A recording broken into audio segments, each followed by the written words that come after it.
Hi, it's Marty Cesario for Mountain TV with Sportswomen of Colorado again. This time, Jen and Sydney. Sydney Kennett is a 5-time national champion indoor skydiving athlete. She's a Guinness World Record holder, a 3-time Sportswomen of Colorado honoree, a Ponderosa High School graduate, and right now, a 19-year-old college student.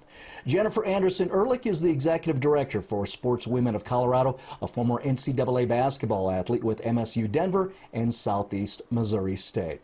Here we go. It's Jen with Sydney. Good morning. I'm here with Sydney Kennett. Sydney, how are you? Very excited to have you here. Me too. I'm good. How are you doing? I'm doing well.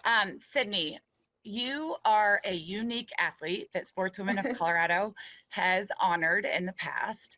If you go to our website, you were on the slider, and you have something called a professional indoor skydiver, correct? Is that your formal title? Yeah, that's what I usually call it.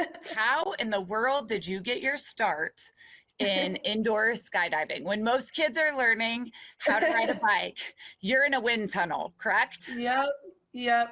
So my dad actually used to skydive. He did that for years, skydived into my parents' wedding. So that's pretty cool. Yeah. Did your mom skydive or was she waiting? She was waiting. She's only done it a couple times. She wasn't a big fan, but she was a gymnast, so she was still pretty active. And you can't skydive in the U.S. until you're 18. So this was kind of like the closest thing. And my dad wanted me and my sister, to try like something similar to skydiving. So we went the first time. I was probably 3, 4-ish. Don't remember it. You don't remember it at all? No, I don't remember the first time I went. But I looked like I had fun in the videos. And growing up, I tried every sport, soccer, gymnastics, ice skating, dance, like everything. And I just didn't fall in love with anything really. And there was a thing called Kids Club going on at the tunnel. They had just started it. It was where you flew 5 minutes a week, every week. And my dad was like, let's go try this again, might as well. And I just absolutely fell in love with it. And I've been kind of doing it ever since. Yeah. So when you say the tunnel, describe the tunnel to our listeners or viewers. Yeah. So, the easiest way to explain it is it's basically a giant tube. There's fans that power it. It pushes and pulls the air. And yeah, helps you fly around. So you're a private instructor for indoor skydiving. Yes. And you also compete. Tell us about what a competition looks like as an indoor skydiver. Yeah. So there's actually a lot of different disciplines. There's around 4 or 5. I personally do, I do kind of all of them, but my main one is freestyle. So basically it's like gymnastics in the air. That's what we compare it to a lot. So you make a routine, you fly that routine 4 or 5 times. And then you also have compulsories that you have to do. So you have 2 separate routines for those ones. And they score you out of 10 for those.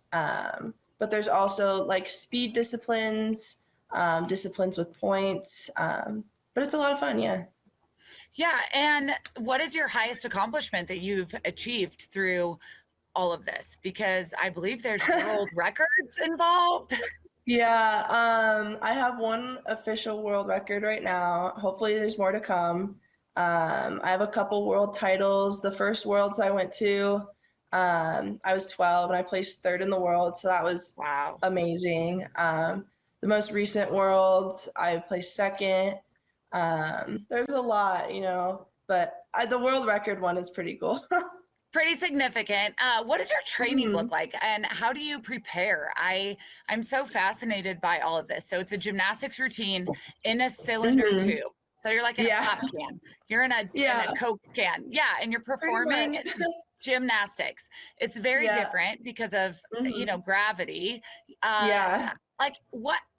I also just think about your awareness in space, like where your eyes need to be looking. How do you orient your body? What does your training look like? You were a pole vaulter in high school, Yep. correct?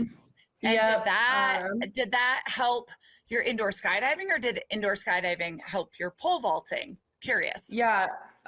Indoor skydiving definitely helped my pole vaulting.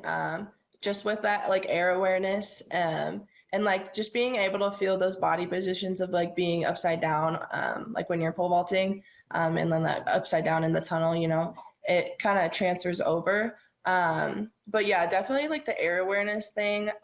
I came from like a gymnast background. I was a gymnast for 4 or 5 years. My mom was a gymnast too, so she kind of wanted her kids to do that.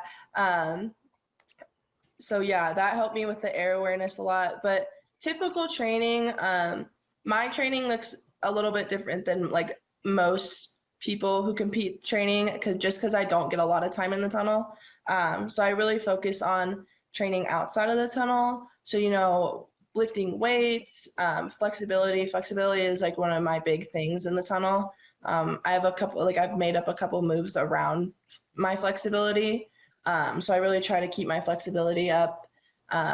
Going over videos, you know, watching like older teens, trying to figure out new moves, but also, yeah, training in the tunnel as well.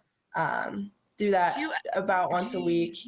Got it. Do you ever do anything on a trampoline? Like, I'm just curious. Yeah, I actually do a lot of trampoline training as well, like acro and like circus stuff. That I feel like that transfers very well, but yeah. Yeah. Fear. Did you ever have any fear, or do you currently face fear around any movements or anything that you might have to attempt? Not really. I'm very afraid of heights, but I don't feel it at all in there. Like I have never once had like fear in there. But I'm like super timid, like with roller coasters and like, you know, being like zip lines. Like I don't like that stuff. But the tunnel, like I have no fear in there. So there's a sense of calm, a sense of peace inside of a wind tunnel, but put Sydney on a zip line, and you don't want to do that. Oh no. Interesting. And what's next for you? What are your goals for 2025? Ooh. Yeah, so I'm getting back into competing again. I've taken a couple year break. You know, I've just been busy with school, with my injuries. It just like, you know, hasn't worked out. But I'm really hoping to make it to Worlds this year. Nationals, or I guess next year, but Nationals is in November. So I'm getting ready for that competition. Where's Nationals and that's here. It's in Colorado Springs. Yeah. Okay, so Nationals in Colorado Springs. November 2025. So local, it'll be nice. Awesome. Yeah. And then Worlds next year, it's in April. That'll be in France. So hopefully I'll make it to that. All right. It is great to catch up with you, Sydney. Yeah, thank you so much. Sportswomen of Colorado. They've been telling these stories for over 50 years, and they're just catching up.